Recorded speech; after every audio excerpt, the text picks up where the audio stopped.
Hello friends, स्वागत है आपका हमारे चैनल में। आज हम वर्डप्रेस का 4th सेशन देखने वाले हैं, जिसमें हम वर्डप्रेस के थीम्स और प्लगइन्स के बारे में बात करने वाले हैं। वर्डप्रेस का थीम कैसे इंस्टॉल करेंगे और प्लगइन हम कैसे इंस्टॉल करेंगे, हम उस बारे में आज सीखने वाले हैं।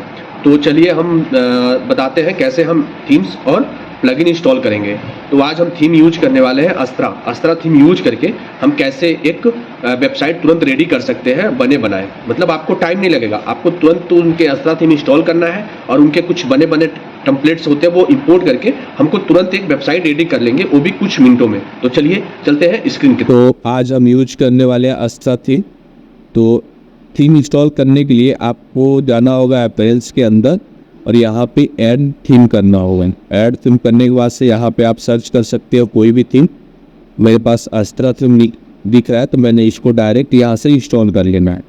बेसिकली थीम का रोल होता क्या है कि थीम आपके वेबसाइट को क्या करेगा, ये एक प्रॉपर लेआउट और एक डिज़ाइन प्रोवाइड करेगा, जिसके थ्रू आपका वेबसाइट थोड़ा सा यूनिक और अच्छा डिज़ाइन दिखेगा। ठीक है, और उसमें अगर जो आपको कुछ एक्स्ट्रा कोड अपडेट करना है या CSS अपडेट करना है तो आप इजी वहाँ से अपडेट कर सकते हो। तो हमने अस्त्रा थीम इंस्टॉल किया। अब अस्त्रा थीम इंस्टॉल करने के बाद से क्या होता है कि इनका एक कुछ इनबिल्ट पहले से बने बनाए इनका टेम्पलेट्स होते हैं, जो आप इस टेम्पलेट को इंपोर्ट करके डायरेक्ट एक रेडीमेड वेबसाइट आप बना सकते हो, जिसमें आपको ज़्यादा कुछ करना नहीं होगा। आप उसमें से टेम्पलेट चूज करके आप वेबसाइट को रेडी कर सकते हो। तो चलिए हम चलते हैं, इनके जो बने बनाए टेम्पलेट्स हैं हम उसको इंपोर्ट करते हैं। कैसे इंपोर्ट होगा वो हम आपको दिखाते हैं।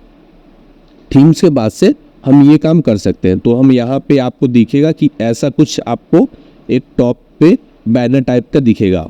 ये सिर्फ अस्त्रा थीम के साथ ही दिखेगा और किसी के साथ नहीं दिखेगा, क्योंकि इनके पास खुद बिल्ड किया हुआ एलिमेंटर के कुछ टेम्पलेट्स होते हैं। तो हम इसको इंस्टॉल किया।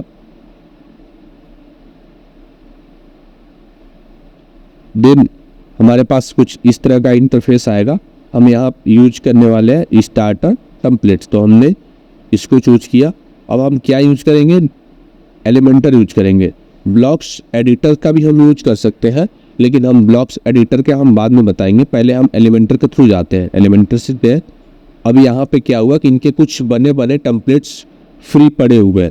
आप इन्हीं को यूज करके अपनी वेबसाइट आप रेडी कर सकते हो तुरंत। ज़्यादा टाइम नहीं, आप तुरंत बना के रेडी कर सकते हो। तो इतने सारे टेम्पलेट्स से आप कोई भी टेम्पलेट्स इनके यूज कर सकते हो। तो मैं कोई टेम्पलेट्स उठा लेता हूँ। जैसे मैं यही टेम्पलेट्स उठा लेता हूँ। ठीक है, अब मैं इस टेम्पलेट्स को उठा के मैं इसको कंटिन्यू करूँगा। ये पूरी डिज़ाइन आपको मिल जाएगी थीम्स के साथ। कंटिन्यू। अब हम यहाँ पे आपको कोई फीचर चाहिए तो आप फीचर ऐड कर सकते हो, विथ प्लगइन के साथ जाएगा। कंटिन्यू। अब यहाँ पे आपको क्या करना होगा कि आपको फर्स्ट नेम, ईमेल आईडी और ये आपको फॉर्म फिल करना होगा। तो चलिए हम ये फॉर्म फिल करते हैं। अब अपने अकॉर्डिंग आप ले सकते हो कि कौन सा थीम और कौन सा क्या लेना है। अब यहाँ पे आपको सेव बिल्ड माई वेबसाइट कर देना।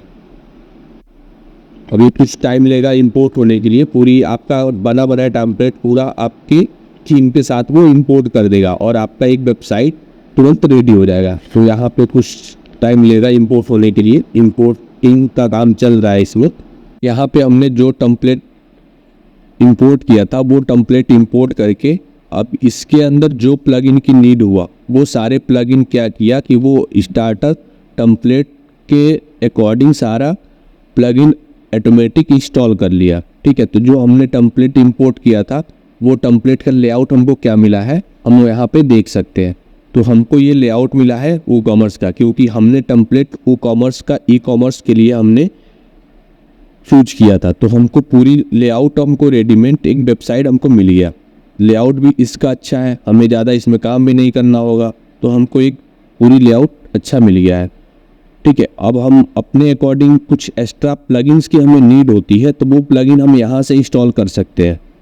यहाँ से आप प्लगइन्स वाले सेक्शन पे जाओगे और यहाँ पे ऐड न्यू करोगे तो आपको कोई भी प्लगइन्स की ज़रूरत होगी। जैसे आपको कोई न्यूज़लेटर्स की प्लगइन्स की ज़रूरत होती है तो आप यहाँ से सर्च करके उसको इंस्टॉल कर सकते हो। सपोज जैसे न्यूज़लेटर्स की प्लगइन्स आप यहाँ पे सर्च करोगे तो बहुत सारे न्यूज़लेटर की प्लगइन मिल जाएंगे, तो आप उसको इंस्टॉल करके आप सेटअप कर सकते हो। ठीक है, आप सेटअप कर सकते हो कि कैसे हम, ठीक है, आप जैसे सपोज इस वेबसाइट को जो आपने बनाया है, इसको लोगो और कलर कॉम्बिनेशन कैसे चेंज करना है, तो आप उसको भी इजी आप चेंज कर सकते हो कस्टमाइजर वाले ऑप्शन से। आपको अपीयरेंस के अंदर जाना होगा और यहाँ पे कस्टमाइजर आपको दिखेगा और यहाँ से आप इजी आप चेंज कर सकते हो इनकी लोगो। जैसे सपोज सिंपल सी बात है, क्लाइंट्स को अलग लोगो चाहिए, अभी तो हमने मतलब एक पूरी टेम्पलेट्स यूज किया है, तो यहाँ से आप हेडर वाले सेक्शन से जाके लोगो सब कुछ चेंज कर सकते हो। तो हम इसके लिए अस्त्रा थीम की पूरी